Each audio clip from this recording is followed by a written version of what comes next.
Hello everyone.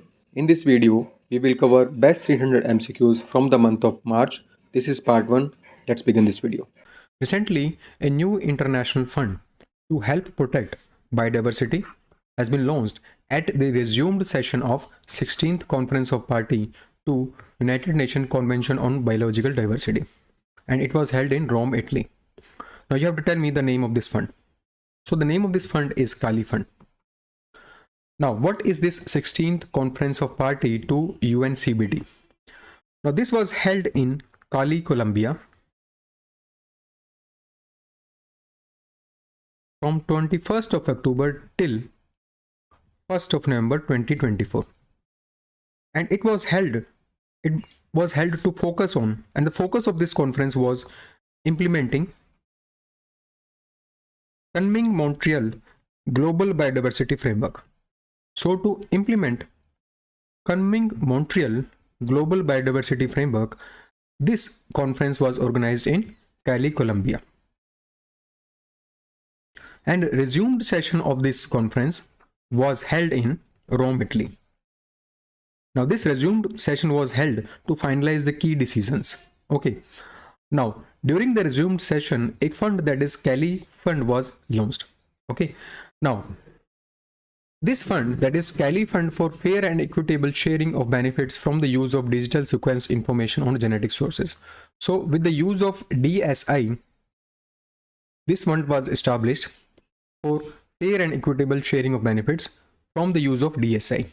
Okay, now what is this DSI? DSI is actually a genetic data from plants, animals and microorganisms, and this DSI data is used by pharmaceutical companies, cosmetic companies, agriculture companies and biotechnological companies.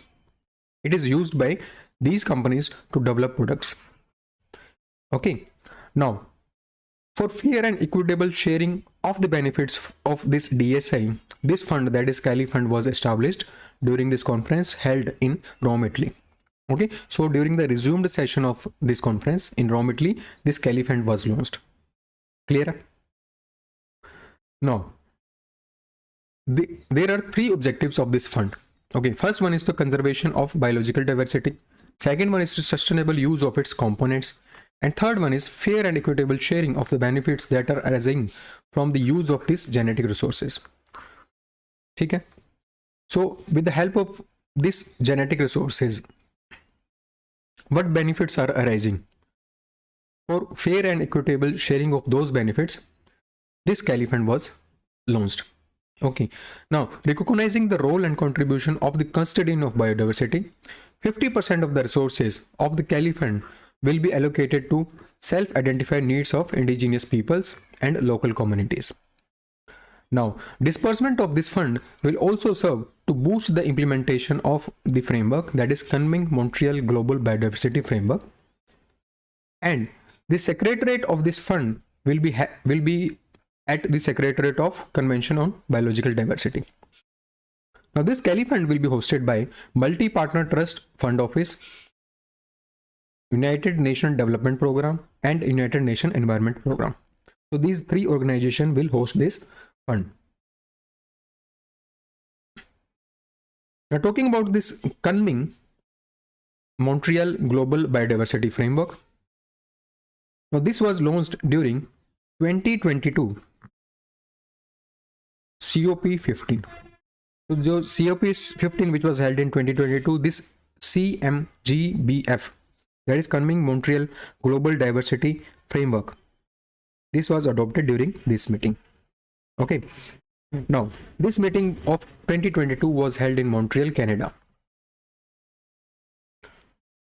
Now under this framework, there are 4 global targets. There are 4 global goals which were set for the year 2050, and 23 targets were set for the year 2030. Now what are these 4 global targets which has been set for the year 2050? These are protect and restore nature, prosper with nature, share benefits fairly, and invest and collaborate for the nature. So these are the 4 targets which has been set under Kunming-Montreal Global Diversity Framework. Now talking about Convention on Biological Diversity, it was established in the year 1992, and it is an international treaty for the conservation of biodiversity. So for the conservation of biodiversity, this treaty was established in the year 1992. And it helps to address the threats to biodiversity and ecosystem services through scientific assessment, development of tools, incentive processes, etc. As per recent information, which of the following space agency will launch a telescope, that is SpareX telescope? This telescope will study the universe origin and it will map the galaxy distribution. Now SpareX stands for Spectrophotometer for the History of Universe, Epoch of Reionization and Ices Explorer. So this is what SpareX telescope is. Okay, now the agency which will launch this SpareX telescope is NASA. And it will be launched on board SpaceX Falcon 9 rocket. Now talking about this telescope, it will answer a question about the origin of universe and it will map the distribution of galaxies. It will be a 2-year planned mission in which it will collect the data on more than 450 million galaxies, along with more than 100 million stars in the Milky Way. It will create a 3D map of the cosmos in 102 colors individual wavelengths. Now under this, SpareX payload is developed by California Institute of Technology and Jet Propulsion Laboratory. And the spacecraft will be supplied by Ball Aerospace. Another important institute which is contributing in non-flight cryogenic test chamber, it is Korea Astronomy Space Science Institute, which is associated with the South Korea. Recently, which of the following institutes in collaboration with Indian Railways has launched India's first Hyperloop test track? Okay, now the institute with which Indian Railways has collaborated is Indian Institute of Technology Madras. Now it is India's first Hyperloop test track. Now what is this Hyperloop technology? Hyperloop technology is that technology in which trains will travel in a vacuum tube in which there will be no air resistance. Now this is due to this reduced air resistance, the speed of these train will be more than 1000 km per hour.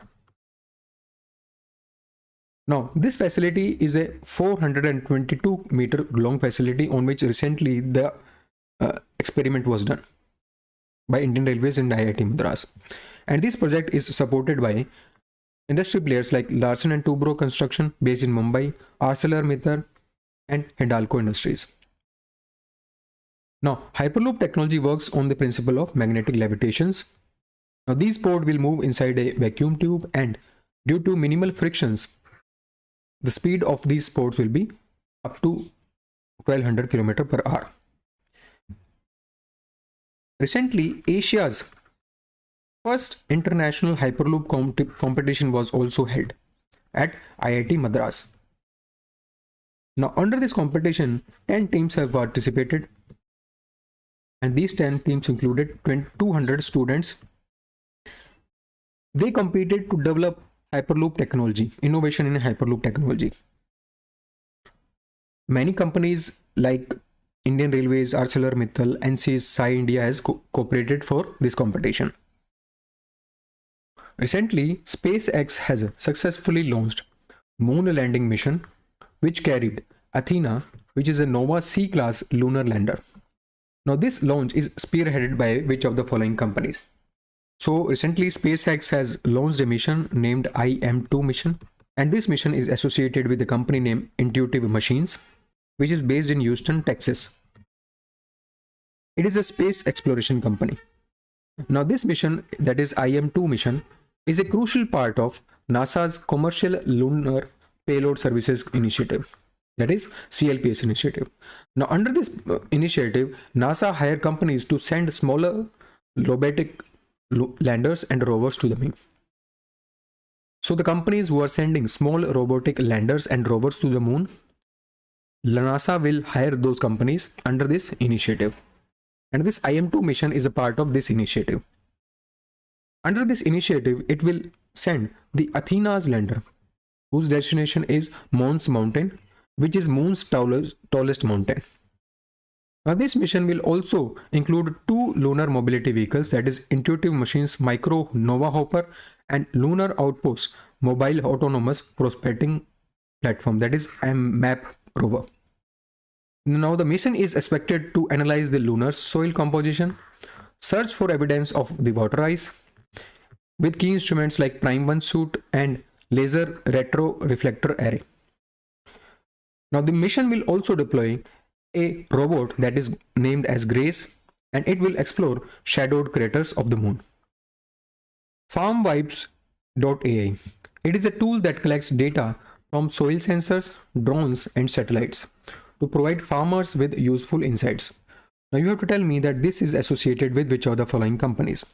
Now this FarmVibes.ai, a tool, is associated with Microsoft. Now there is an initiative that is known as Baramati Co-op. Now this initiative was launched in the year 2022 by Microsoft and Baramati, which is associated with Maharashtra government.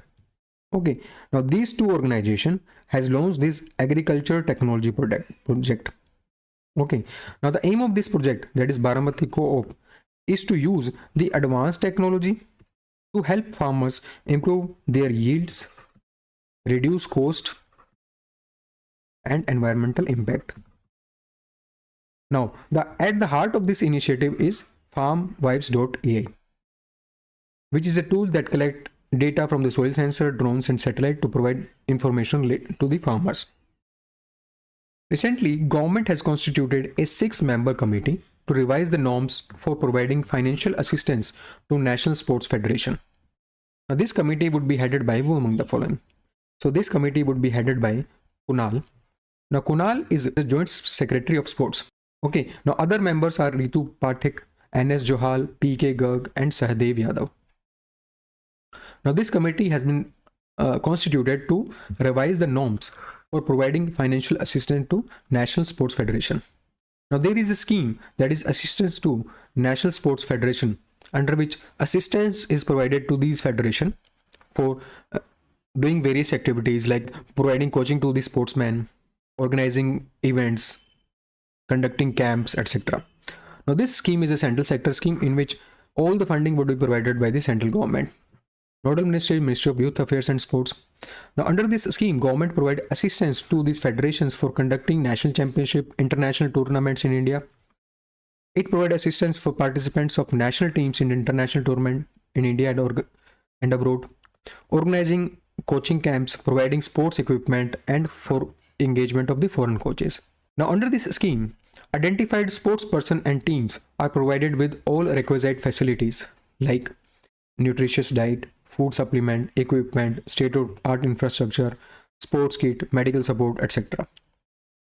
Now these funds are also allocated for conducting the national coaching camps, foreign exposure, national championship, etc. Now earlier in 2022, norms were revised for assistance. As per 2022 norms, quantum of assistance for conduct of national championship has increased to rupees 51 lakh. For NSF who are dealing with sports person with disability, rupees 15 lakh were provided for conduct of the national championship. For travel by air, assistance is also provided if the air travel or the distance is more than 500 km or the time is more than 10 hours. Now the allowance for the sports training kit that is provided to athlete, it is rupees 20,000 per athlete once in a year. It was earlier rupees 10,000. It has doubled to that. To host international tournament, NSF will provide rupees 1 crore. Earlier it was provided only rupees 30 lakhs. Remuneration for sports doctor and doctor has been revised. It has revised to rupees 2 lakh per month. It was earlier rupees 1 lakh. For physiotherapist, it has also revised to rupees 2 lakhs. So the budget for foreign coaches will capped to 30% of the overall approved budget of NSF. For chief coaches and other coaches, the remuneration has been revised to rupees 3 lakh for chief coach, rupees 2 lakh for other coaches. As per recent information, which of the following companies has introduced a vaccine named Vaccine Flu 4? Now, this vaccine will be helpful for protection against the new strain of influenza virus. Now, this is introduced by Zydus Life Sciences, which is based in Ahmedabad. Now, it is India's first flu protection quadrivalent influenza virus vaccine. Now, talking about this vaccine has been cleared by Central Drug Laboratory, and it will provide protection against the 4 new virus strains. Now, talking about influenza, there are 4 types of influenza virus: A, B, C, D. Now, this A virus, primary source of this virus is aquatic birds, and it can affect mammals like humans and pigs. Virus B and C can infect humans, and virus D can infect cattle and pigs. Okay, so to protect humans from this influenza or the new virus of influenza, this vaccine, that is Vaccine Flu 4, was created. Now, influenza is a contiguous respiratory illness which is caused by influenza virus, which spread from person to person through respiratory droplets like coughing, sneezing. Recently, Ports, Shipping and Waterways Minister Sarbananda Sonowal has unveiled an initiative which is a consortium of public sector companies that will bid for international opportunities and increase India's heft in global maritime economy. So recently, a new consortium or a new initiative has been launched by the Ports Minister, and this consortium will help in port expansion. It will also help in the port operations, funding or financing, and the aim of this is to position India as a key player in international trade and logistics.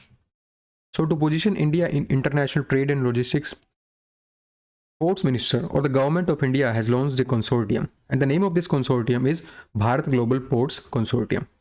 Now, under this, 3 companies or 3 public sector companies, that is Indian Ports Global Limited, Sagarmala Development Corporation Limited, and Indian Port Rail and Ropeway Corporation. So these 3 companies has launched this consortium, that is Bharat Global Ports. And this initiative will streamline the logistics and supply chains in India. And all in all, the objective is to port expansion,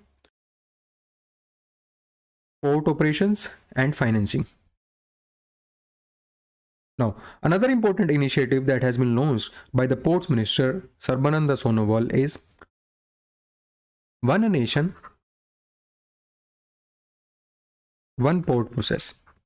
So One Nation, One Port Process initiative has also been launched by the minister. Now, with this One Nation, One Port Process, it will standardize the documentation with immigration. So with this standardization of the documentation, it will reduce the container operation documents by 33% and bulk cargo documentation by 29%. So basically, by standardization of this document, it will enhance the efficiency in this sector. And the name of this initiative is One Nation, One Port Process. Another important initiative has been announced, that is India Maritime Week. Now this week will be celebrated from 27th to 31st of October 2025 in Mumbai. And it is a biannual global maritime gathering. Recently, Amazon Web Services has unveiled a prototype of its first ever in-house quantum computing chip. What is its name? Now, the name of this chip is Ocelot. What is quantum computing chip? Now, these chips use qubits, that is quantum bits, to solve the complex problems faster. So to solve the complex problems faster than the classical computers, this chip, that is quantum computing chip, was launched. or built by the Amazon Web Services. Now, Amazon Web Services is a subsidiary of a company named Amazon, whose headquarters is located in Seattle. Now, this Ocelot is a 9-qubit chip. Now, what are these qubit? Qubit is a fundamental unit of information. So, it stores information.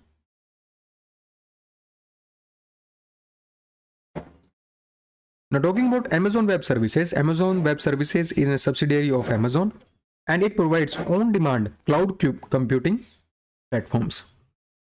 Now, what are these cloud computing? Cloud computing is an on-demand delivery of computing services like servers, storage, database, networking, etc. So this service is provided by this company, that is Amazon Web Services. Recently, NHRC, that is National Human Rights Commission, has announced the winner of 10th prestigious annual competition for this short film on human rights. Okay, now you have to tell me that which of the following short film has been chosen as the first prize for this competition, and the first prize winner will get rupees 2 lakh. So the first prize for this competition was secured by Doodh Ganga Valley's Dying Lifeline. Now, first of all, let us discuss about this competition. This competition was launched by NHRC since 2015, and the aim of this competition is to encourage cinematic and creative efforts of citizens of India towards the promotion of human rights. So the citizens who are doing some kind of cinematic works in the area of human rights, this NHRC short film award scheme is launched from them, and it was launched in the year 2015.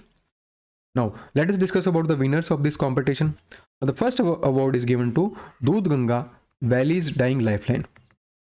Okay, now this film is associated with a person named Abdul Rashid Bhatt, who is from Jammu Kashmir, and the first prize is given rupees 2 lakh of the amount is given to this film.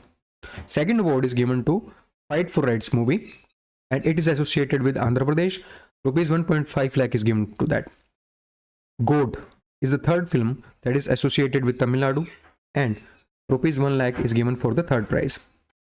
4 selected films under this competition is given certificate of special mention with a cash award of rupees 50,000 each. Now, talking about NHRC, that is National Human Rights Commission, it was started in the year 1993, and aim of this commission is to protect and promote the human rights. Its governing body is Ministry of Home Affairs, and its headquarters is located in New Delhi. The current chairperson of NHRC is V. Rama Subramaniam. Recently, who among the following has received an award, that is Prani Mitra Award, under category Lifetime Animal Service at Prani Mitra and Jeev Daya Award ceremony, which was held in New Delhi. So it was secured by Har Narayan Soni. Now, talking about Prani Mitra Award, it was introduced in the year 1966, and it is given to the individuals for their outstanding and remarkable contribution in the field of animal welfare and protection. Second award is Jeev Daya Award. These awards were instituted in the year 2001, and it aims to recognize the services that were rendered by animal lovers. Now, these awards were organized by Animals Welfare Board of India. Animals Welfare Board of India, and which now headquarters of Animal Welfare Board of India is located in Vallabhgarh, Faridabad district of Haryana, and it is an advisory body which is advising the government of India. It was started in the year 1962. Now, the winners of this award are Prani Mitra Awards were conferred in 5 categories. That is, for advocacy, Akhil Jain has secured this award. In innovative idea, Ramesh Bhai Velji Bhai Ruparlia has been given this award. Third is lifetime animal service is given to Har Narayan Soni. Fourth one is animal welfare organization is given to organization named Shri Shri 1008 Shri Ram Ratan Das Ji Vaishnav Go Seva Samiti, which is associated with Marona district of Madhya Pradesh. And fifth category is corporate PSU government bodies and cooperative categories, which is given to Radhe Krishnan Temple Elephant Welfare Trust, which is an initiative of Vantara.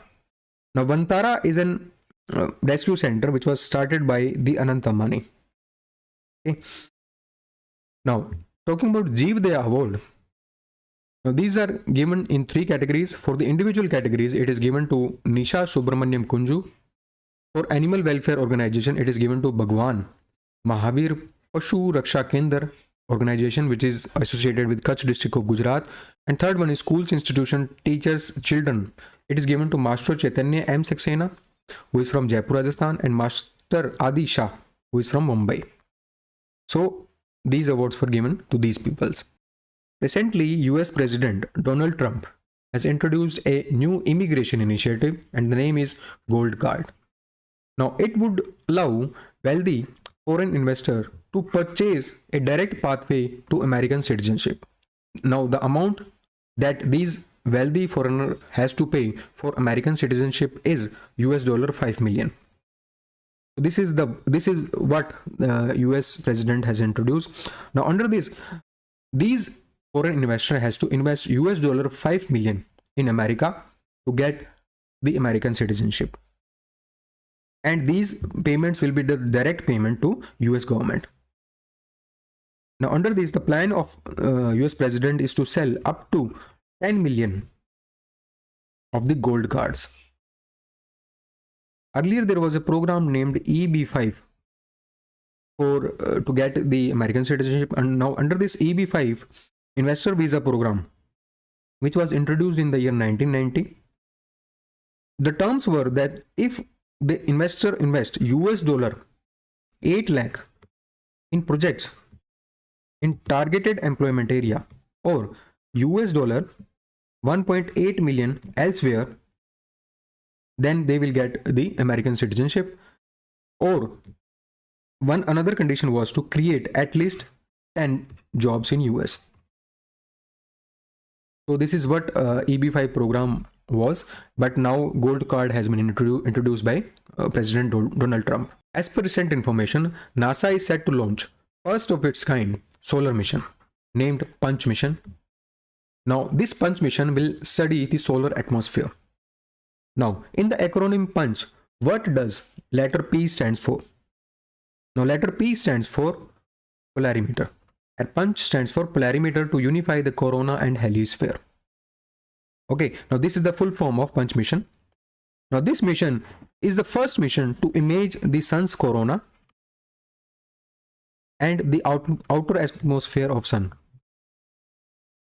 And the main objective of this mission is to get the accurate predictions about the arrivals of space weather event to Earth. So to get the idea or the predictions related to the space weather event to the Earth, this mission will helpful. Now the time period of this mission is 2 years, and it will give the scientists new information that how potentially disruptive the solar events form and evolve. Basically, this will study the solar atmosphere and its effect on the Earth. Now talking about this mission is led by Southwest Research Institute offices in San Antonio, Texas and Boulder, and it is managed by Explorers Program Office of NASA. Now, the components of Punch mission are: it has a constellation of 4 satellites, each weighing 64 kg. In these 4 satellites, there are some imagers. 3 are wide field imagers and 1 is narrow field imager. Now, these cameras will capture the 3 raw images each, and once every 4 minutes, each of the 4 camera will capture these 3 raw images.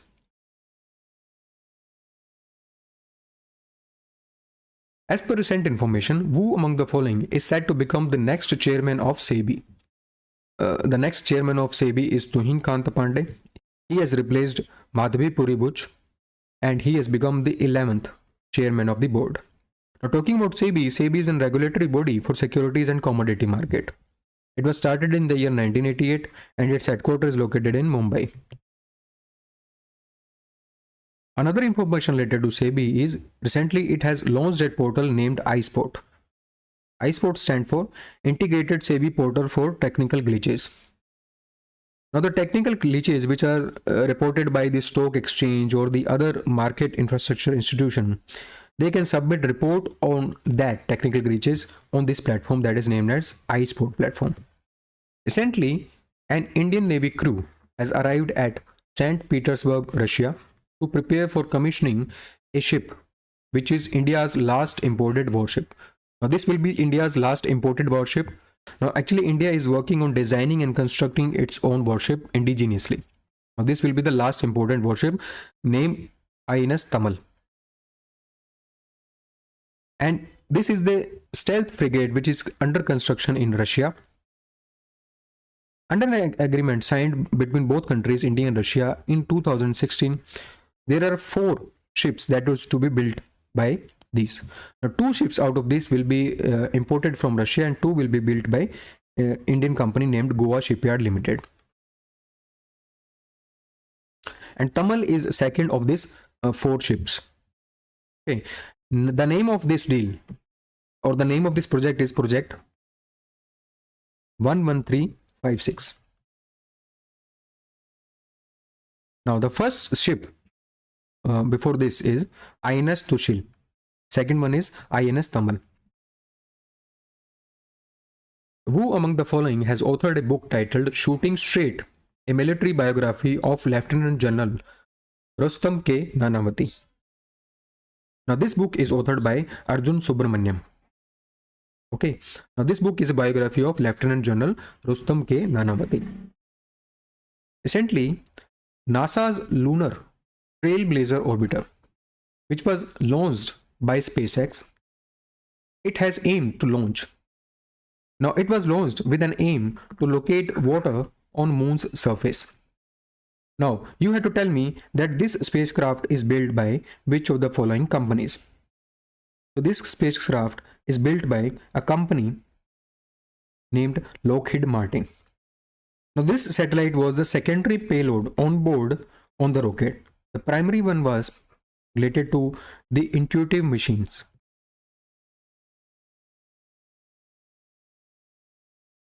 Okay, it was a lunar lander mission. Okay, this one was the primary satellite on this rocket. Secondary satellite was Lunar Trailblazer orbit. Okay, now talking about this Lunar Trailblazer orbiter, it weighs around 200 kg and it measures around 11.5 feet when the solar panels are fully deployed. Okay, and aim of this mission is to map the water on the Moon's surface.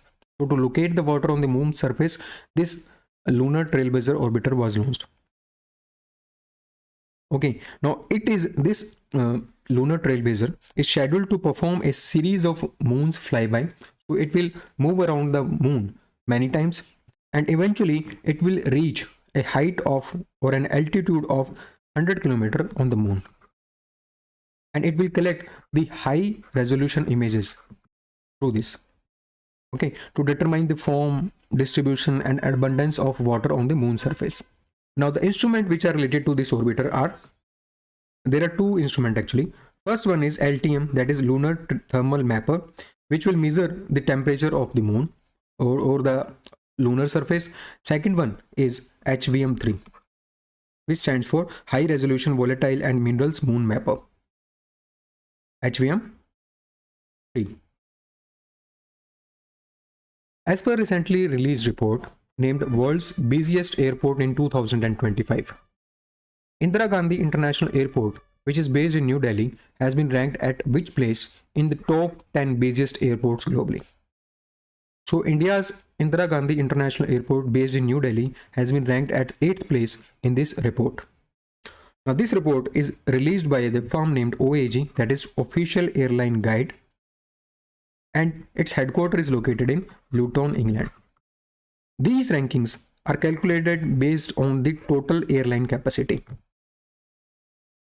including both domestic and international flights. Now, Dubai International Airport has secured the first rank, which has the seating capacity of almost 4.8 million. On second, it is Atlanta Hartsfield Jackson International Airport based in USA. It has capacity of around 4.5 million seats. On the 8th, it is a Delhi-based airport and it has capacity of 3.6 million seats. As per recently released report titled Becoming a High-Income Economy in a Generation, India needs to grow at an average of 7.8% over the next 22 years to attain the high-income status by 2047. Which organization released this report? So to attain the status of high income, India has to grow at 7.8% in the next 22 years. Okay, for this status, as per this report. Now, this report is released by World Bank. As per this report, there are 3 scenarios for India's growth trajectory in these 22 years. In the scenario first, which is modeled on business as usual, investment to GDP, if the investment to GDP peaks at 35%, and the information and communication technology capital remains broadly at current level, female labor force participation rates does not improve, and total factor productivity growth peaks at 2.5%, then under this scenario, the growth of India will remain at 6% or below the 6% until 2047. In the second scenario, which is a business as a usual scenario, but momentum of reform grow in this. In this, the investment reaches 37% of the GDP by 2035. Female labor force participation rates grow at 45% by 2045, and total factor productivity has grown at 2.7%. Then in second scenario, the growth will average at 6.6% per year.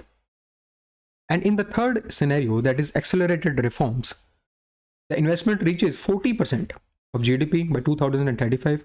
Females labor force participation rate grows at 55% by 2050, and total factor productivity grow at 40 to 50 basis point. Then the growth of India will grow at 7.8%, and we will achieve the status of high income country. Okay, so these are the possible 3 scenarios which this report has given. Now, as per this report, for India to become the high income economy by 2047, India's gross national income per capita has to increase by nearly 8 times from $2540 in 2023. According to recent report titled Emboldened Offenders, Endangered Communities, Internet Shutdowns in 2024, this report is given by Access Now. Myanmar has recorded the highest number of shutdowns, internet shutdowns, with 85 instances. You have to tell me the rank of India. Now, this report, that is Emboldened Offenders, Endangered Communities, Internet Shutdown. So this report is related to the internet shutdowns in various countries. Now, this report is given by a company or an organization named Access Now, which is a not-for-profit organization, and it's based in Brooklyn, New York. Now, this report has recorded the global internet shutdown in various countries. Now, as per this report, Myanmar has topped the rankings, followed by India on the second rank. As per this report, there were 296 cases of internet shutdown in the year 2024, and these 219 cases are related to 54 countries. In 2016, it was 78 cases only. Now, talking about countries with maximum shutdown, Myanmar is on top with 85 shutdowns, followed by India at 84, and followed by Pakistan at 21. Now, India has consistently ranked first in this list since 2018. And for the first time in 6 years, India has not been named as the top country in this list. Now, talking about the companies which has seen this shutdown, X, that was earlier known as Twitter, has seen 24 times shutdown in 14 countries, followed by Facebook 22 times in 12 countries, followed by WhatsApp 20 times in 10 countries. Recently, which of the following state government has launched Shiksha Sanjeevani Bima Yojana 2025? Now, under this Yojana, aim is to provide accidental insurance to school children in the state. Which state has launched this scheme? So the state name is Rajasthan. Now, this is a first of its kind scheme under which personal accident insurance coverage is provided to school student and their parents. Okay. Now, the objective of this scheme is to prevent the child labor, to promote the financial inclusion, to prevent the misuse of insurance claims. And under this scheme will cover student of class 1 to 5 in the Udaipur division. So currently it is launched in the Udaipur division, but soon it will be implemented in whole of Rajasthan. Okay, it will cover 1.35 lakh children and their parents, and the insurance cover of rupees 1 lakh will be provided to student, 1.35 lakh will be provided to the parents. Now, in case of the parents of the insured student, they died due to the accident, the children will be provided scholarship with interest until the age of 18 years. Okay. Now, the funding partner of this scheme is Wonder Cement. Second one is Zurich Kotak General Insurance, and third one is State Bank of India. Now, this scheme is implemented to those students. It will be helpful for those students who are enrolled in state government school. Now, talking about these Wonder Cement will pay the insurance premium for the insured children in the Udaipur division. Second is Zurich Kotak General Insurance. It will provide the insurance. Okay, and State Bank of India will open the no minimum balance requirement saving bank account, and it will deposit rupees 500 monthly into these accounts. Which of the following companies has become India's first cryogenic equipment manufacturer to receive a certification, that is International Automotive Task Force 16949, and this certification is provided for cryogenic fuel tank production. Now, this certification is given to a company named Inox India Limited, which is based in Vadodara, Gujarat. Now, what are these cryogenic equipment? Now, these are some kind of specialized machinery which is designed to handle and operate at extremely low temperature, below 150 degrees Celsius. Okay, now this certification is granted by Bureau Veritas certification. Okay, and this certification covers both design and manufacturing process of these fuel tanks. Now, talking about this 16949 certification, this certification was released in the year 1999 by International Organization of Standardization, which is based in Geneva. Recently, National Science Day 2025 observed on which of the following dates? So it was observed on the February 28, and the theme of this day was empowering Indian youth for global leadership in science and innovation for Viksit Bharat. So this was the theme of this conference. Now, this day is celebrated every year on February 28 to commemorate the discovery of Raman effect. Okay, and it was declared by Government of India in 1986. So on this day, 28th of February, Sir C.V. Raman has discovered the Raman effect, for which he was awarded the Nobel Prize in 1930. Recently, a campaign named Make the World Wear Khadi campaign. Now, this campaign was launched, which invited participants from domestic and international markets to create the creative concepts across digital, print, video formats. Now, you have to tell me that this campaign is organized by which of the following organizations in collaboration with Ministry of Information and Broadcasting. So basically, this campaign, that is Make the World Wear Khadi campaign, was launched to make Khadi a global brand. Now, under this, participants from domestic arena as well as international sphere, so that they could create creative concepts across digital, print, video formats.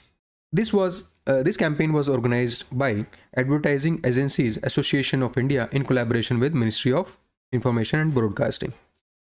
This campaign aims to enhance the brand image of Khadi and engage consumers. So to make Khadi a worldwide brand, this campaign was organized. Okay.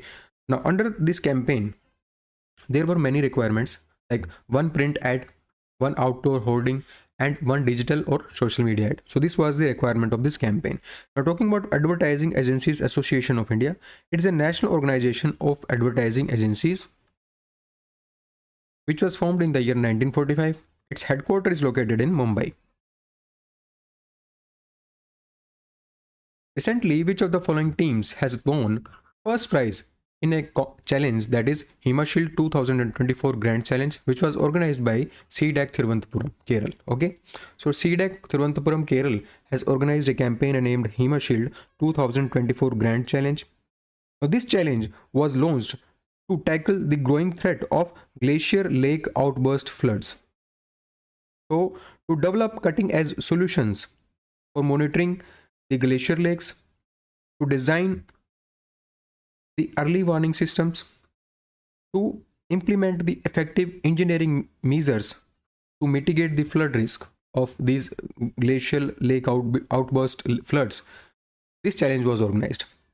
Now, under this challenge, many teams, many innovators were invited so that they could build a system to mitigate these GLOFs. Okay, now under this challenge, you have to tell me that which of the following teams has won the first prize. So, GloveSense team has won the first prize. Now, what are these GLOF? That is glacial lake outburst flood. Talking about glacial lakes, these are the bodies of water which are formed due to melting of the ice. Now, what are these glacial lakes? These are the bodies of water which are formed due to melting of the glacial ice, and it stores under a depression. So this is the depression where glacial lakes are formed, and this is formed due to the melting of this ice. Okay, now what happens during these floods, these outburst floods? This flood is caused by the sudden release of the water from these glacial lakes. So from the sudden release of the water from this lake, these floods caused. So to mitigate these floods, this challenge, that is Himashield 2024 Grand Challenge, was launched, and it was organized by STUDYIQ Thiruvananthapuram. Now, winner of this challenge is GloveSense team, which secured trophy, certificate and a prize money of rupees 5 lakh. First runner-up is Cryo Wizard team. It has secured rupees 3 lakh as a prize money, and second runner-up is CryoSense team, which secured a prize money of rupees 2 lakh. Now, this was done on the event of National Science Day, which was celebrated recently on 28th of February. Recently, an integrated tri-service special forces exercise named Exercise Desert Hunt 2025. It was conducted by Indian Air Force at which of the following locations? So this exercise was conducted at Air Force Station Jodhpur. Under this exercise, tri-service forces has participated. Now, from the Indian Army, Para Forces has participated. From the Indian Navy, Marine Commandos has participated. And from the Indian Air Force, Garud Commandos has participated. Okay.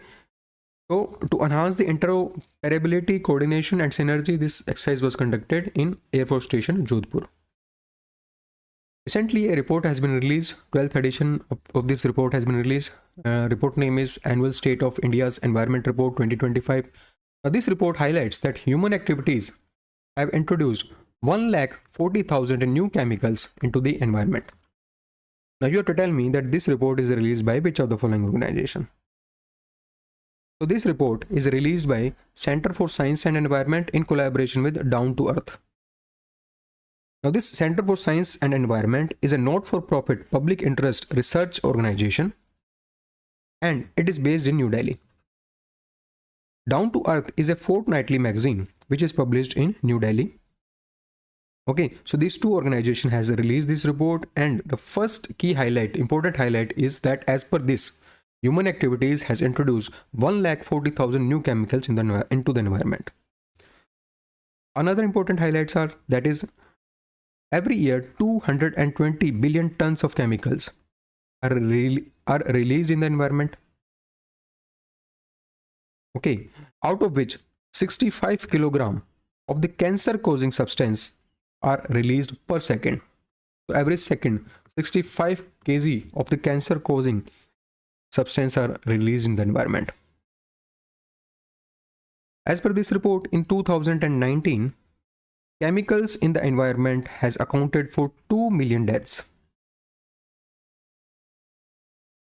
So chemicals have caused 2 million deaths in 2019. As per this report, India has experienced 255 days of extreme weather in first 9 months of 2024. As per this report, 2024 was the hottest ever recorded, with global temperature increasing 1.6 degrees Celsius higher than the industrial ever. So these are the key highlights of this report. Recently, who among the following has won Oscar for Best Actor in the Leading Role at 97th Academy Awards, which were held in Dolby Theatre, Los Angeles, California. So, who among the following has received this award at 97th Academy Awards? It was Adrien Brody. Now, these awards, that is Academy Awards, are hosted by Academy of Motion Picture Arts and Sciences. Academy for Motion Picture Arts and Sciences. Okay, and this year the ceremony honors achievements in 23 categories. These are the annual awards. Now, the host of this award was Conan O'Brien. Now, the best film which has received this award is Anora. Under the Best Actor category, Adrien Brody for The Brutalist has received this award. Under the Best Actress category, Mikey Madison for Anora has received this award. Best Director award is given to Sean Baker for Anora. You can check out other awards too. Recently, Indian Oil Corporation Limited, Bharat Petroleum Corporation Limited, and which of the following companies has jointly formed IHB Limited to lay 2,800 km of long pipeline from Kandla on the west coast to northern city of the Gorakhpur. So a pipeline of 2,800 km has been laid down, okay, by 3 companies consortium named IHB Limited. Okay, you have to tell me the third company. So the third company is Hindustan Petroleum Corporation Limited. Now this pipeline is world's longest liquefied petroleum gas pipeline. So this is a gas pipeline and it is world's longest. Okay, so the length is 2,800 kilometers.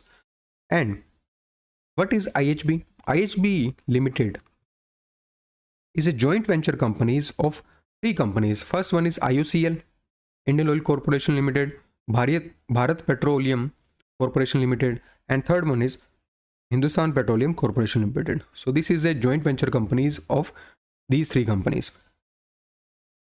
This company was incorporated in the year 2019 and it was formed to implement the Kandla Gorakhpur LPG pipeline project. Now this is a 2,800 kilometer long pipeline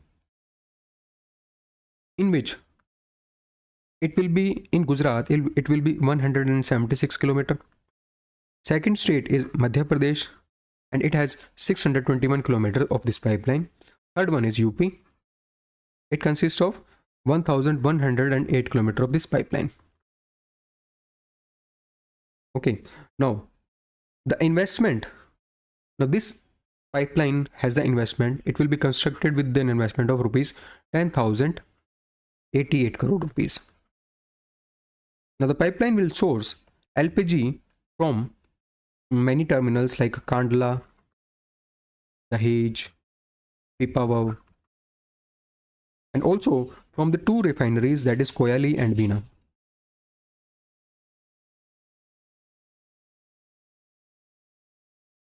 Now this network or this pipeline will annually transport 8.3 million tons of the LPG, which is about 25% of India's total demand. So it will transport LPG of 8.3 million tons, which is actually 25% of India's total demand. Recently, a 5th century wooden siege ship was launched at Goa's Diwar Island. Now, this project, which is an initiative to revive India's rich maritime heritage, is being executed through a tripartite agreement. First one is Indian Navy, second one is Ministry of Culture, third one is which company? So the third one is Odi Innovation Private Limited. Now this company is located in Goa district, Goa. Okay. So it is located in Bardes, Goa. Now these three companies, these three organizations has collaborated for this project. And under this project, a 5th century wooden stitched ship was recreated using ancient stitching techniques. Now it was constructed using the coconut fibers stitching, traditional wooden joinery, coir rope, natural resins, etc. Now this project was spearheaded by an economist named Sanjeev Sanyal.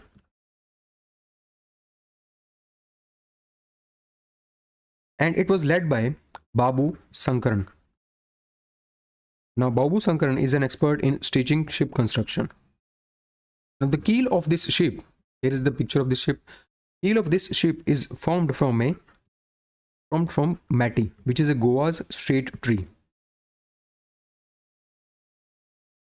Recently, which of the following organization has launched a portal named Bond Central? Now this is a centralized database portal for the corporate bonds. Now this portal aims to boost the retail investors' participation in corporate bonds. So to bring retail investor participation in the corporate bond sector, this portal was launched by SEBI. Okay.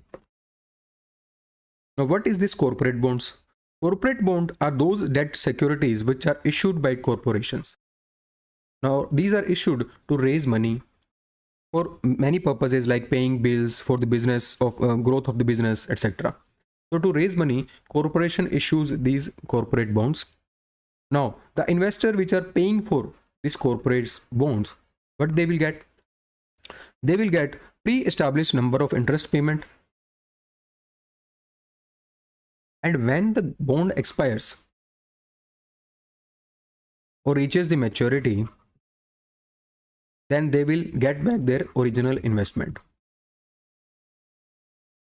Okay, so for this purpose, corporate bonds, so to increase their investment, to increase the participation of these investors, this portal was launched, that is named as Bond Central Portal. Okay, now this portal is developed by an association named Online Bond Platform Providers Association in collaboration with market infrastructure institutions. So in collaboration with market infrastructure institution, this portal was developed by Online Bond Platform Providers Association.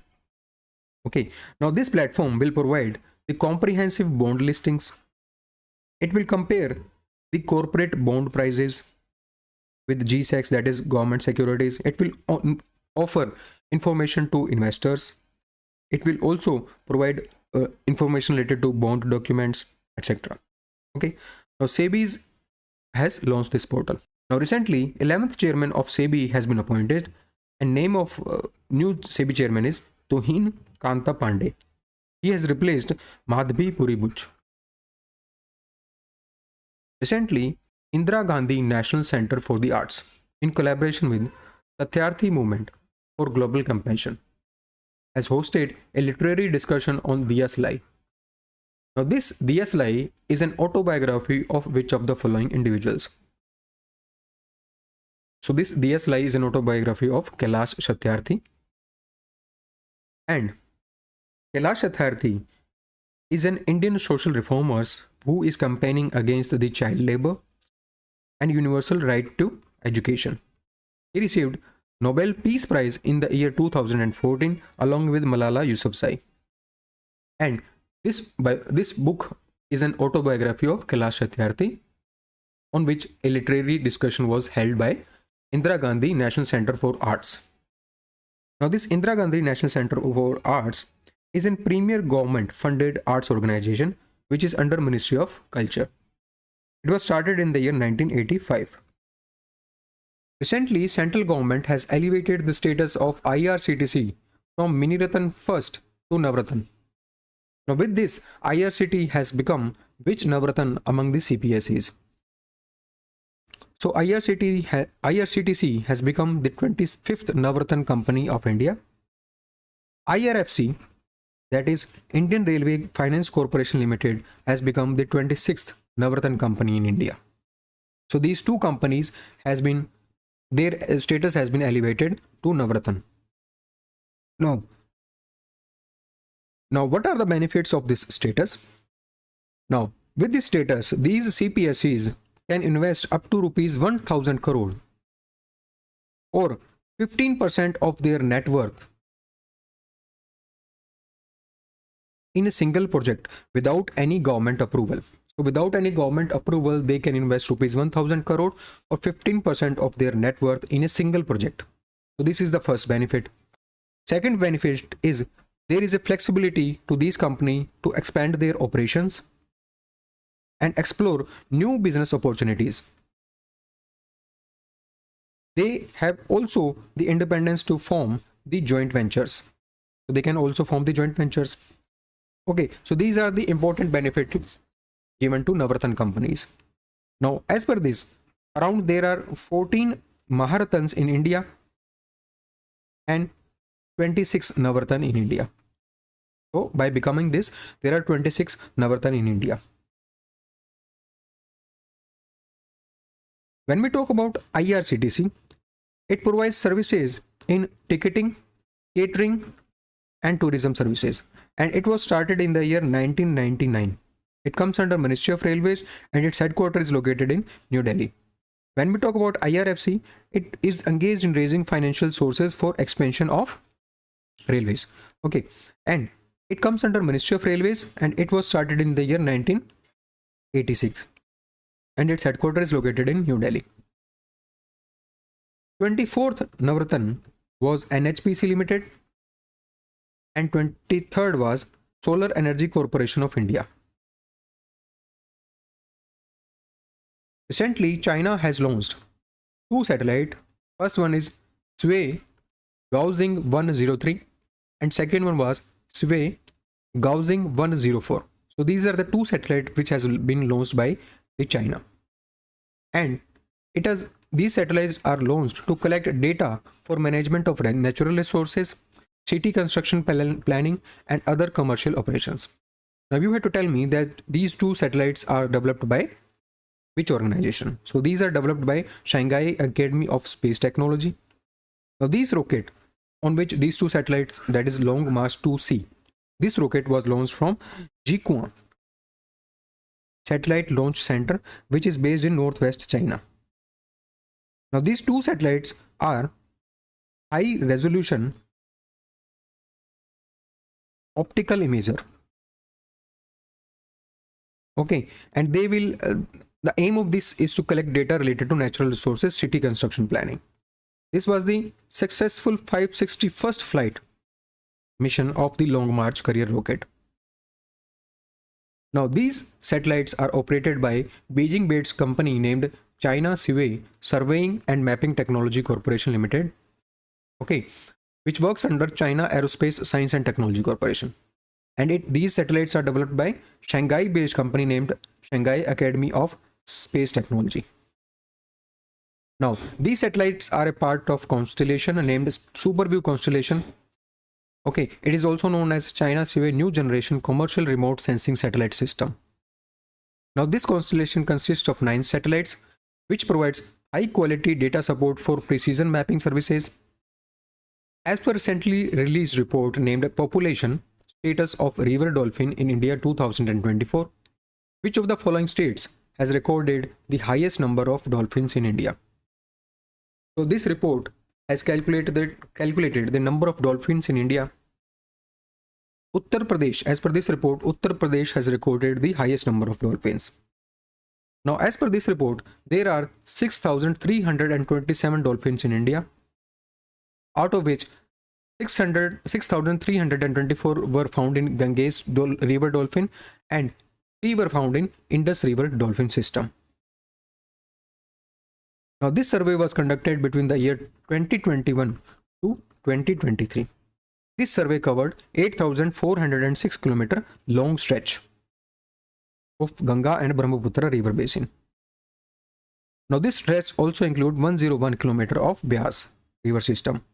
Now this survey was conducted in 8 states comprising of Uttar Pradesh, Bihar, Jharkhand, Rajasthan, Madhya Pradesh, West Bengal, Assam and Punjab.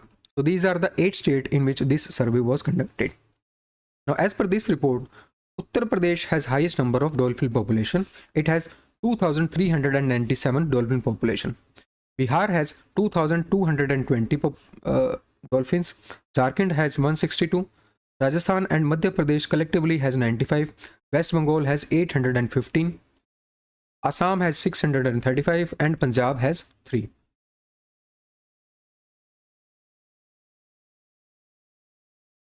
So this survey was conducted in 8 states, and this survey was done by many organizations like Wildlife Institute of India based in Dehradun, State Forest Department of Punjab, UP, Bihar, Assam, Jharkhand and Rajasthan, non-profit organization like STUDYIQ, whose headquarters is located in Guwahati, World Wildlife Fund, its headquarters is located in Gland, Switzerland. Other organization is Turtle Surveillance Alliance, and last one is Wildlife Trust of India. Its headquarters is based in Noida. So these organization along with state government of Punjab, UP, Bihar, Assam, Jharkhand, Rajasthan has organized this survey or conducted this survey.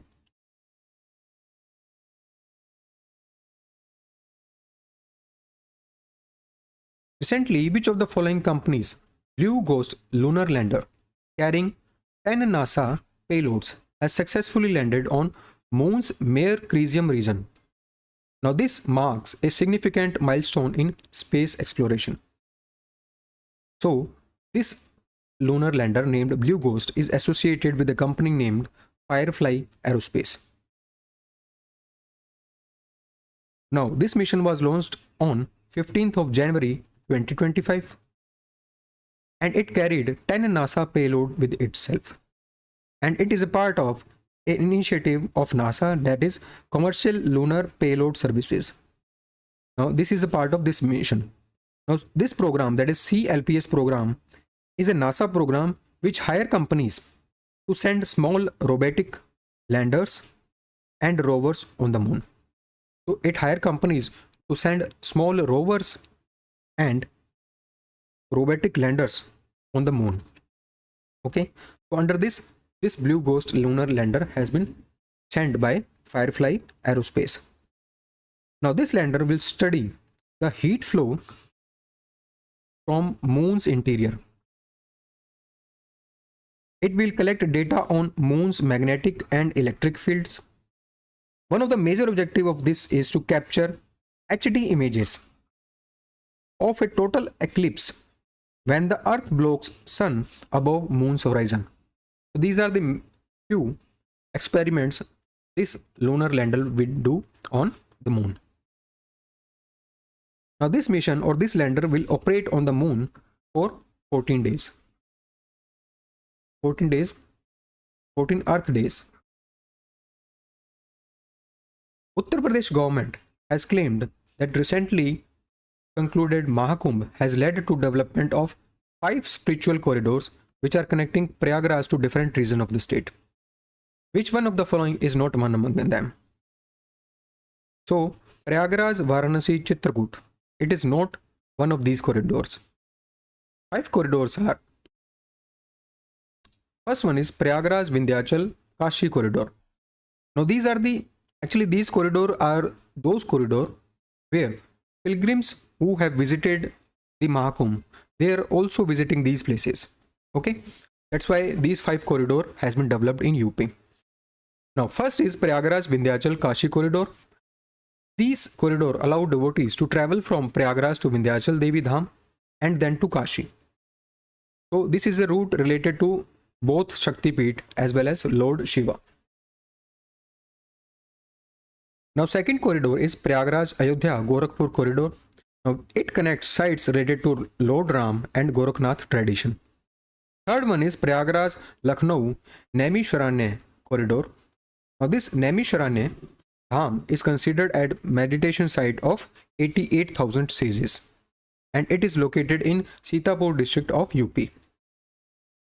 Fourth corridor is Prayagraj Rajapur Chitrakoot corridor. It is the corridor which is connecting the places related to Lord Ram's exile. Last one is Prayagraj Mathura Vrindavan Shuk Tirth corridor, and it is considered to be the birthplace of Lord Krishna. So these are the 5 corridors which has been developed during the Mahakumbh. Recently, Aditya L1 mission, it has captured first ever image of solar flare kernel in the lower solar atmosphere. So in the lower solar atmosphere, a kernel has been captured for the first time by Aditya L1 mission. Now this has been captured using SUIT payload. Now in this SUIT acronym, what does I stands for? Now I stands for imaging. SUIT stands for Solar Ultraviolet Imaging Telescope. Now what are these solar flare? Solar flare are sudden and intense bursts of solar energy, and these kernels are visible in lower solar atmosphere during these solar flares. Now SUIT stands for Solar Ultraviolet Imaging Telescope. Now talking about Aditya L1 mission, it was launched in the year 2023 by ISRO, and this spacecraft is successfully placed in Lagrange point L1. So this spacecraft is successfully placed in large halo orbit around Earth Sun Lagrange point, that is known as Lagrange point L1. Now this L1 point is 1.5 billion kilometers away from the Earth, and at this place gravitational force of Sun and Earth. So for example, this point is the Lagrange point. At this point, gravitational forces of Sun and Earth, they both will work, and they will balance the centripetal force that is needed by spacecraft to stay there. So these gravitational forces of Sun and Earth will help this spacecraft to stay at this L1 point. Now this SUIT payload is developed by IUCAA, that is Inter-University Center for Astronomy and Astrophysics. Okay, now other important instruments on this spacecraft is, on this mission is SOLEX, that is Solar Low Energy X-ray Spectrometer, and other one is HELIOS, that is High Energy L1 Orbiting X-ray Spectrometer.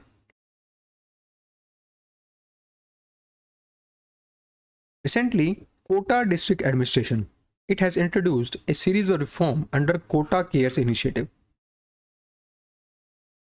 Now, it is aimed at transforming city's approach to students' welfare.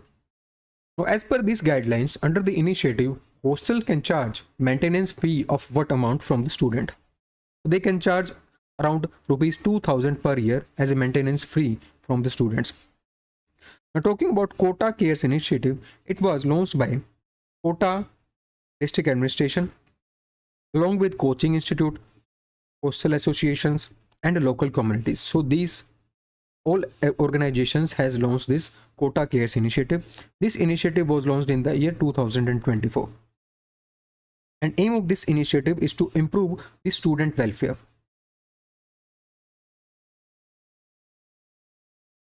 Now, talking about the series of reforms which Kota District Administration has introduced under this initiative, these are the housing and financial support. Now, under these reforms, security and caution money has been eliminated. Standard maintenance charge of rupees 2,000 has been capped per year. In safety and security measures, compulsory gatekeeper training will be provided to all hostel staffs. CCTV surveillance will be there, biometric systems will be there. Certification for anti-hanging devices should be there. Fire NOC should be there. When we talk about student well-being initiative, free access to Chambal riverfront and oxygen zones. Recreational spaces will be developed. Emergency medical services. So these will be developed. Quota cares will help developing the desk at railway station and bus terminals. Okay, so these are a series of reforms which has been taken by Quota district administration. Which of the following states has emerged as national leader in mangrove afforestation by planting mangroves across approximately 19,020 hectares at a cost of 76 crore rupees? This has been done under MISTI scheme. MISTI stands for Mangrove Initiative for Shoreline Habitats and Tangible Incomes. Now, under this scheme, Gujarat has emerged as the national leader in afforestation of mangroves. Now, what are the benefits of afforestation or reforestation of mangroves? Now, mangrove trees are grow in saline water. So it will help in improving the water quality. It will filter the nutrients. It will support the marine life. It will stabilize the coastal land. It will act as a green barrier to the coastal erosion. So there are many benefits of these mangroves. Now, talking about MISTI scheme, this scheme was launched in the year 2023 on the occasion of World Environment Day, which is held on 5 June every year. Now, the aim of this initiative is to increase the mangrove forest in coastal states and union territories. Their restoration and their reforestation should be there. And aim is to spread these to 9 states and 3 union territories in 5 years. The scheme is implemented by Ministry of Environment, Forest and Climate Change. And under this scheme, financial assistance is also provided to local communities to undertake plantation activities. Recently, Assam government has officially designated Chirang Ripu Elephant Reserve, which is located in Kokrajhar and Chirang district of Assam, as which national park in the state. So, it has designated Chirang Ripu Elephant Reserve as 8th national park in the state, and this park will be named as Sikhna Zwelau National Park. Okay, so this will be the name of this park, Sikhna Zwelau National Park. Now, it is named after Bodo legend Sikhna Zwelau, and he is also known as Zaulia Dewan, and he fought against the British in Anglo-Bhutan War of 1865. Now, with this declaration of this national park, now Assam has 8 national parks in the state. These are Kaziranga, Manas, Dibru Saikhova, Nameri, Orang, Dehingpatkai, Raimona, and last one is this, that is Sikhna Zwelau. So these are the 8 national parks which will be in the state after declaration of this national park. Okay, in India there are now 106 national parks. Now, talking about Sikhna Zwelau National Park, it will be located in 2 districts of Assam, that is Kokrajhar and Chirang district. Now, these 2 districts are located in Bodoland territorial region of Assam. Now, this Bodoland territorial region has 4 districts, which are Kokrajhar, Baksa, Udalguri and Chirang. Out of these 4 districts, 2 has this national park. That's why that is in it. This national park is in Bodoland territorial region of Assam. Recently, during 237th meeting of Central Board of Trustees, Central Board has recommended to retain annual rate of interest of what percentage to be credited on Employees Provident Fund subscriber for the financial year 24-25. So what annual rate of interest has been kept for EPF subscribers? So it will be credited at 8.25% as of financial year 24-25. Now, there are some key changes which has also been made during the meeting, and these key changes are related to employees deposit linked insurance scheme. Now, under this first key change is the minimum life insurance of benefit rupees 50,000. It will be provided in case of EPF member dies without completing 1 year of continuous service. So without 1 completing 1 year of continuous service. If any EPF member dies, he will get the minimum life insurance of rupees 50,000. Second change is benefit for the members who die while in service after a non-contributory period. So if the member passes away within 6 months of their last contribution received, their EDLI benefit will be admissible. Now, what is this EDLI scheme? We will discuss that in next 2-3 minutes. Next change is consideration of service continuity. Earlier, if an employee had a gap of 1 or 2 days between employment in the two establishment, then he denied the benefits. He was denied the benefits of EDLI.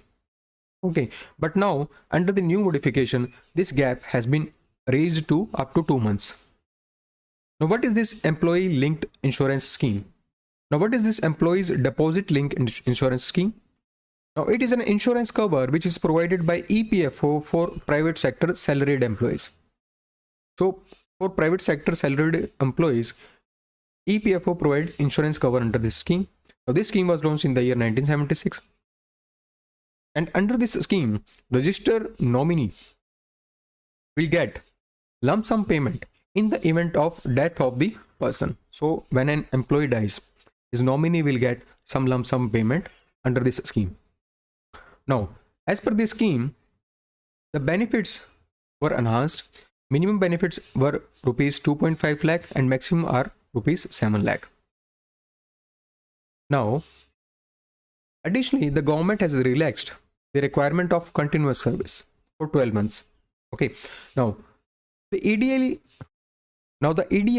scheme eligibility is that basic salary should be up to rupees 15,000, and if the salary exceeds rupees 15,000, then the maximum benefit that is to be paid under the scheme is rupees 7 lakhs. So the benefit is between rupees 2.5 lakh to rupees 10 lakh depending upon the basic salary of the employee. Okay.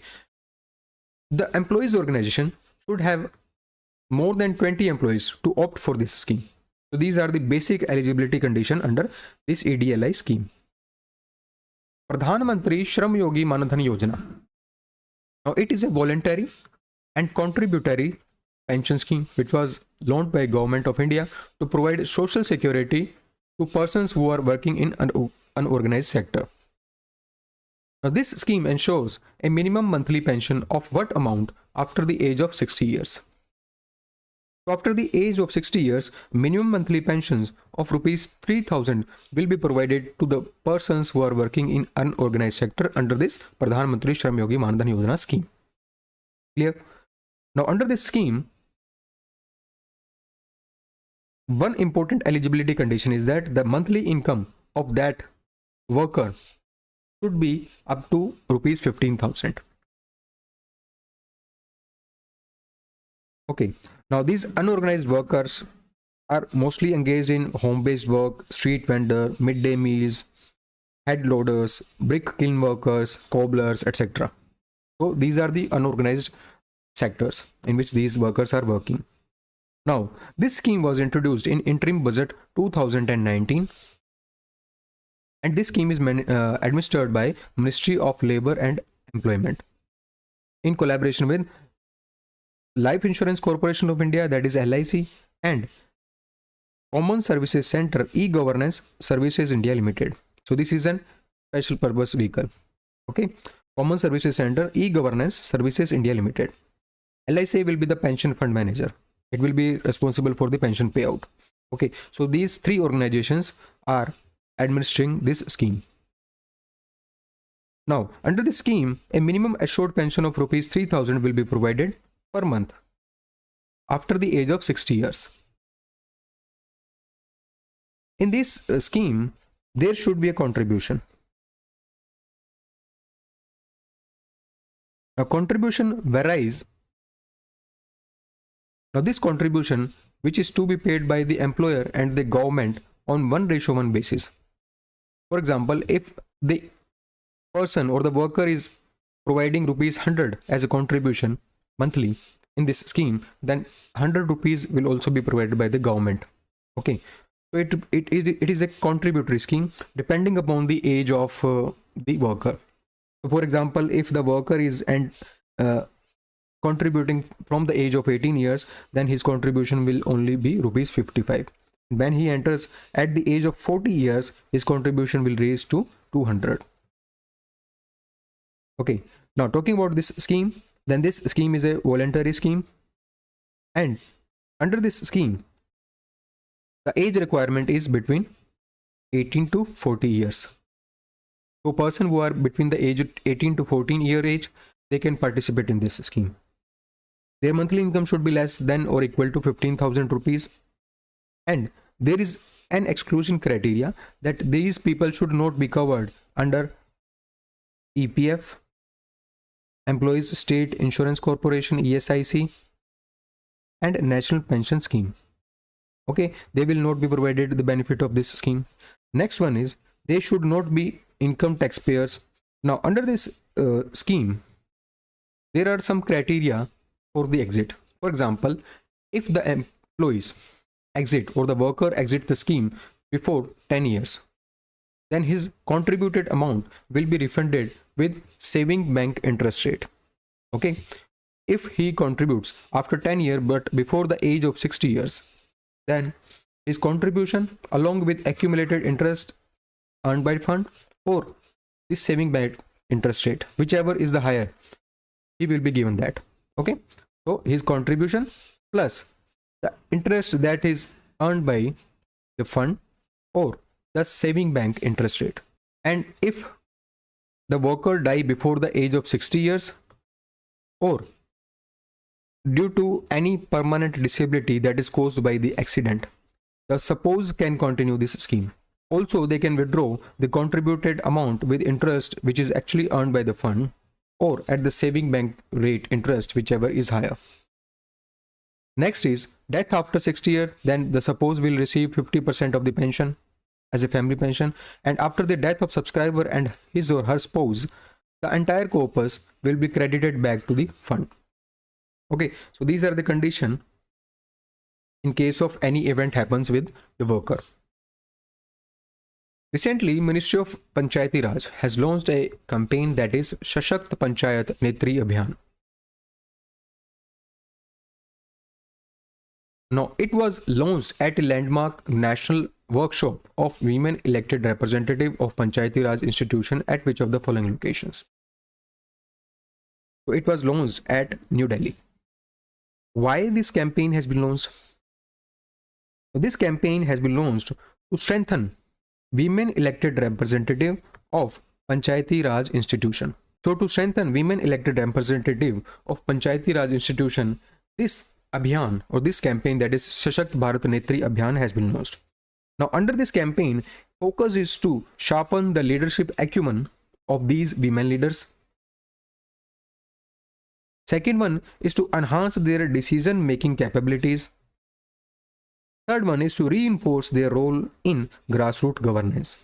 Now this event, that is this workshop, was held before the International Women Day, which held every year on 8th of March. And for this year, for 2025, theme of this International Women Day is for all women and girls, rights,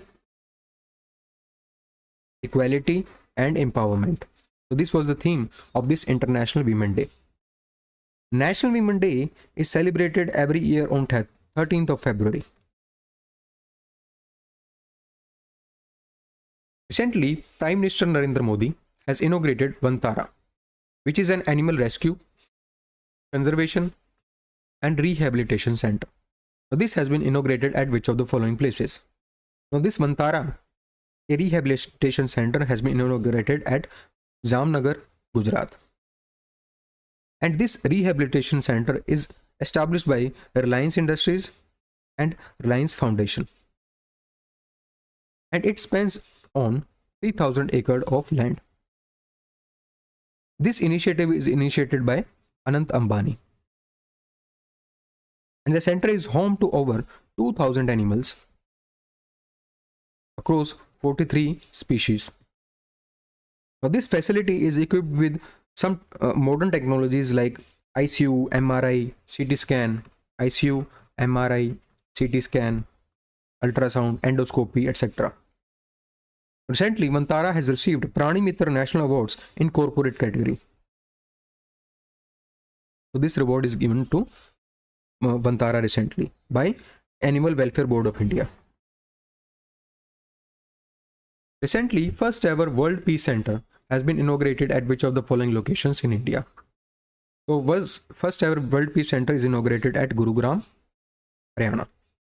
And this center is established under the leadership of Jain Acharya Lokesh Muni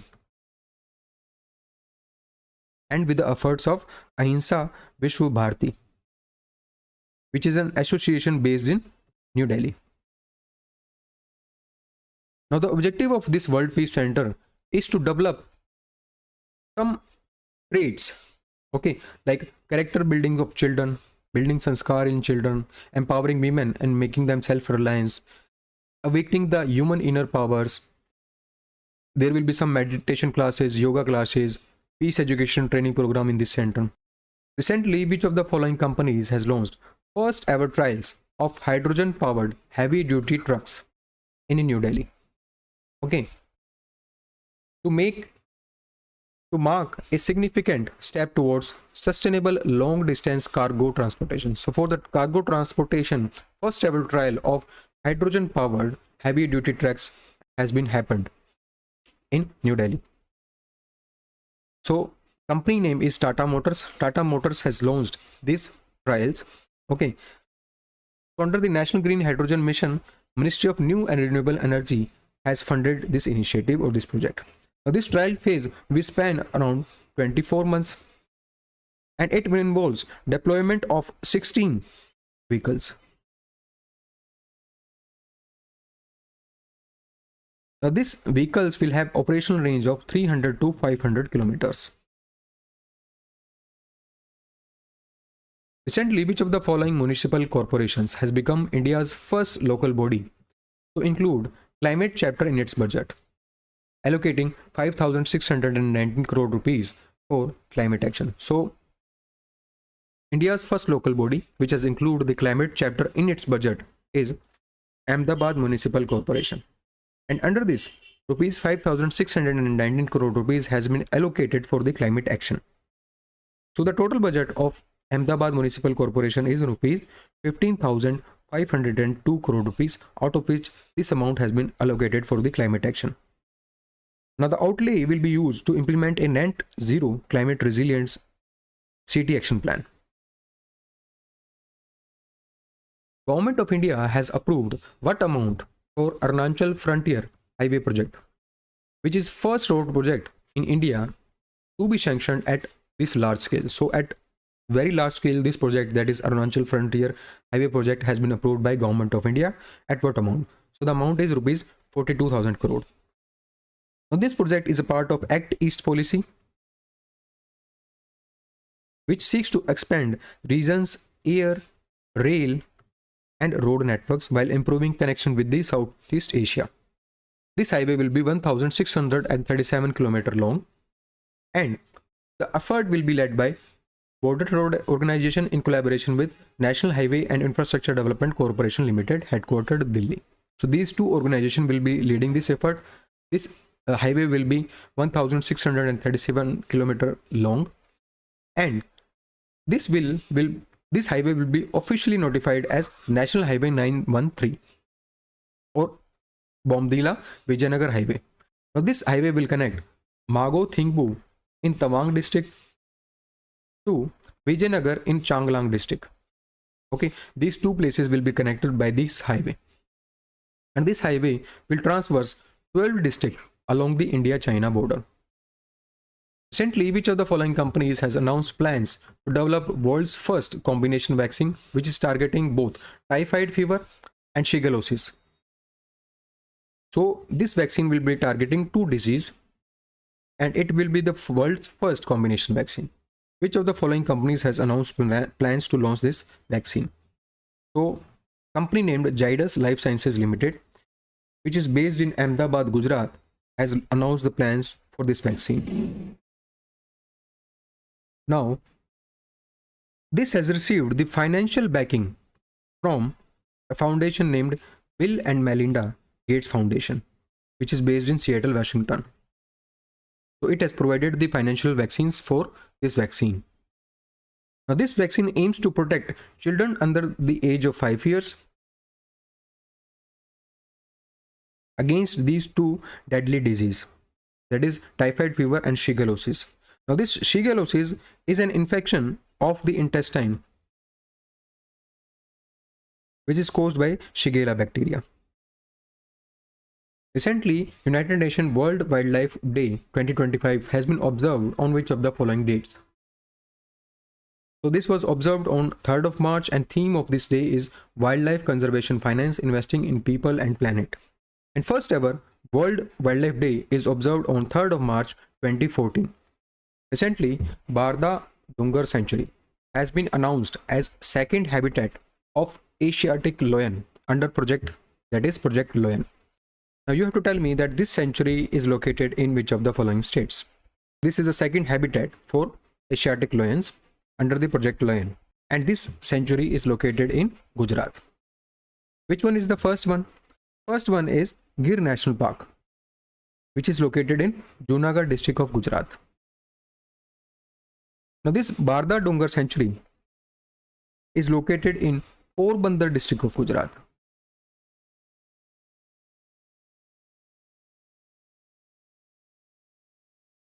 Now talking about Project Lion, Project Lion's foundation was laid on 15th of August 2020 by Prime Minister Narendra Modi ji.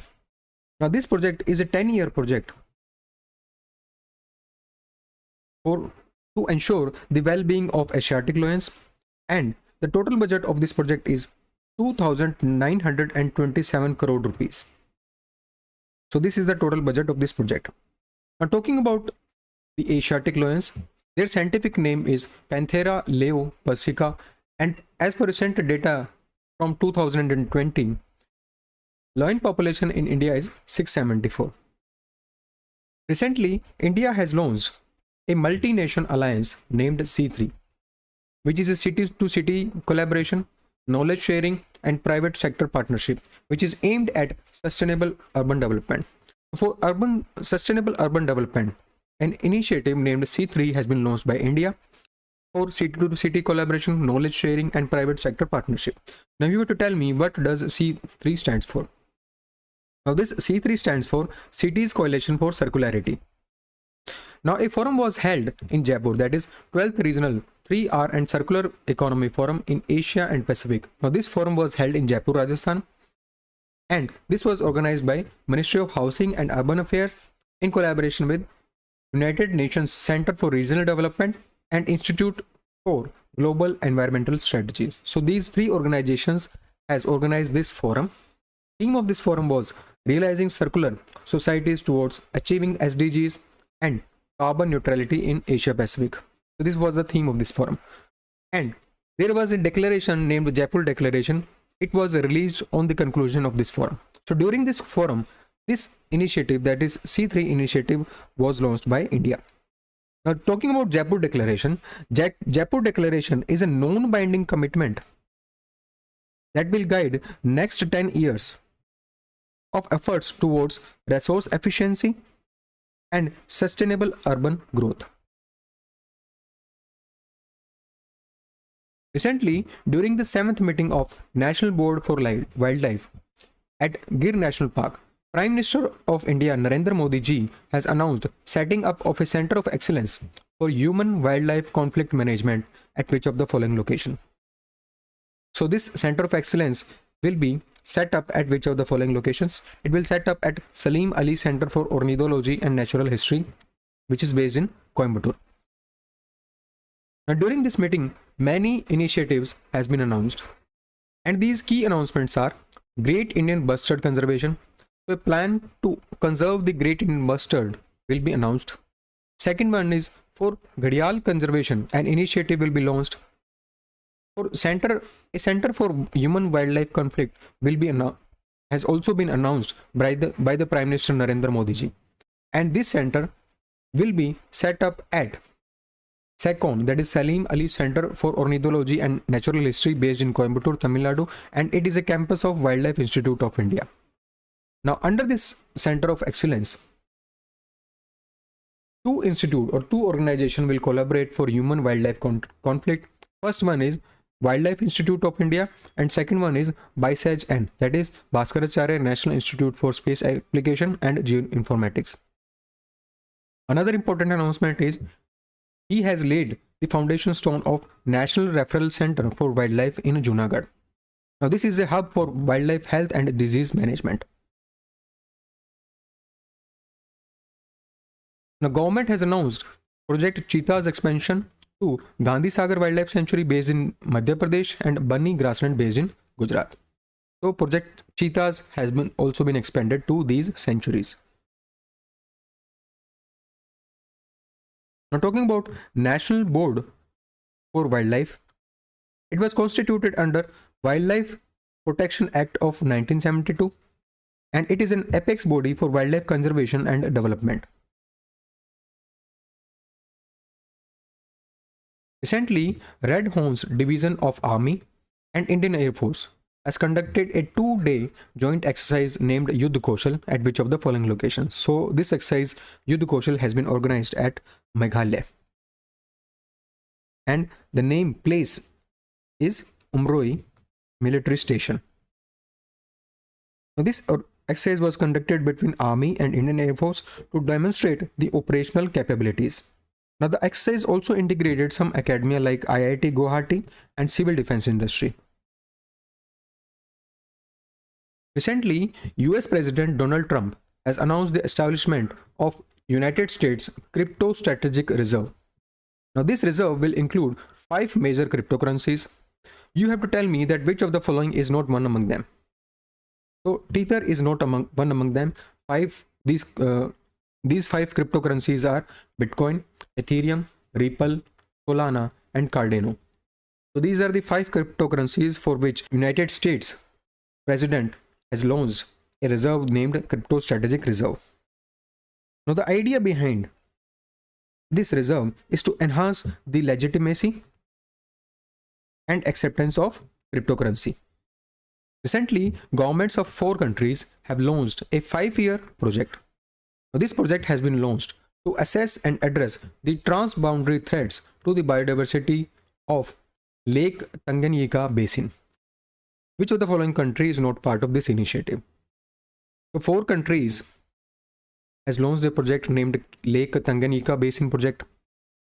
Now, this project aims to assess and address the transboundary threats to the biodiversity of the lake. Now, this is a 5-year project. Now, the 4 countries are Burundi, Democratic Republic of Congo, Tanzania, and Zambia. So, Namibia is not one among them. So, this is the answer. Okay. So, Burundi, Zambia, Democratic Republic of Congo, and Tanzania. These 4 countries has launched this project. Now, this project will promote the sustainable fisheries. It will conserve the biodiversity. It will restore the degraded landscape. So, that's why this project has been launched. Now, this project is funded by Global Environment Facility. It is led by United Nations Environment Program, and it will be implemented by United Nations Office of Project Services, okay, in partnership with Lake Tanganyika Authority. Now, talking about United Nations Office for Project Services, it is an UN agency which is dedicated to implement the humanitarian and development projects for UN system, and its headquarters is located in Copenhagen, Denmark, and it was formed in 1973. Now, talking about Lake Tanganyika, it is world's 2nd largest freshwater lake by volume,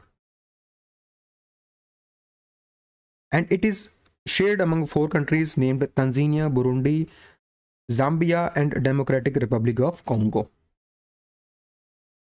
Recently, Government of Maharashtra collaborated with Meta, earlier known as Facebook, to launch WhatsApp-based citizen services through WhatsApp chatbot. So, the name of this service is Aaple Sarkar. and this service is launched by Maharashtra government in collaboration with Meta. Now this service will provide services to 125 million citizens to access the government services. Now government services like they can address the grievances, they can download the critical documents, they can book the bus tickets. This Aaple Sarkar service will be available in 3 languages, that is Marathi, English and Hindi. Who among the following has secured top position globally in Forbes annual list of the highest paid actors of 2024? So this is a list which is released by Forbes, and this is the list related to the actors who are paid highest in a particular year. Name of this list is the highest paid actors of 2024. So the top position globally has been secured by Dwayne Douglas Johnson, which is also known as The Rock. Okay, now the top position is secured by Dwayne Douglas Johnson, and his estimated income is $88 million. On second, it is Ryan Rodney Reynolds. He is a Canadian American actor, and he has claimed the second spot with earning of $85 million. On third, it is American actor named Kevin Darnell Hurt, and his income is $81 million. On 8th, it is Nicole Mary Kidman. She is the highest paid actress with the income of $31 million. Recently, Uttarakhand government has approved a scheme named Mukhyamantri Ekal Mahila Swarojgar Yojana. Now this scheme is aimed at empowering unmarried, divorced, abandoned, destitute and differently abled single women by providing them with a financial assistance of up to what amount? Now under this scheme, financial assistance of up to rupees 2 lakh will be provided to the single women under this scheme. Now this financial assistance is provided for self-employment. 75% of this amount will be provided as the grant, and 25% should be contributed by the beneficiaries. Now in the first phase of this scheme, government aims to benefit 2,000 women. Now they can open small businesses like beauty parlor, boutique, dairy, etc. Recently, Ministry of Youth Affairs and Sports, in collaboration with Sports Authority of India and Yogasan Bharat, has announced second Asian Yogasan Championship, which is scheduled to held in which of the following places? So this is scheduled to held in New Delhi. Now this event is supported by many organizations like Olympic Council of Asia. Second one is World Yogasan. Third one is Asian Yogasan and Yogasan Indraprasth. So these organizations has supported this event. Now a total of 16 countries will participate in this championship, and this championship aims to promote Yogasan as a sport on an international platform. So to promote Yogasan as a sport, this championship was organized, and second edition of this championship will be held in New Delhi. Now talking about Sports Authority of India, Sports Authority of India was started in or was formed in 1984. It is an autonomous body under Ministry of Youth Affairs and Sports. Now this authority is entrusted with promoting the sport in India and achieving sporting excellence at national and international level. Headquarters is located in Delhi. Recently, World Obesity Day has been observed on which of the following dates? So the World Obesity Day was observed on 4th of March, and the theme of this day was Changing Systems, Healthier Lives. Now the first ever World Obesity Day was observed on 11th of October 2015. Recently, Prime Minister Narendra Modi ji has invited 10 prominent personalities from various fields to join the national movement which is aimed at raising awareness regarding obesity. And he has also urged people to combat obesity by reducing consumption of edible oil by 10%. So these 10 individuals are Jammu and Kashmir Chief Minister Omar Abdullah, businessman Anand Mahindra, Dinesh Yadav, Manu Bhakar, Mirabai Chanu, Mohan Lal, R. Madhavan, Shreya Ghoshal, Sudha Murthy and Nandan Nilekani. So this person has been invited to spread the awareness regarding the obesity. So this was part 1 of best 300 MCQs from the month of March. I'll see you in the part 2. Thank you for watching.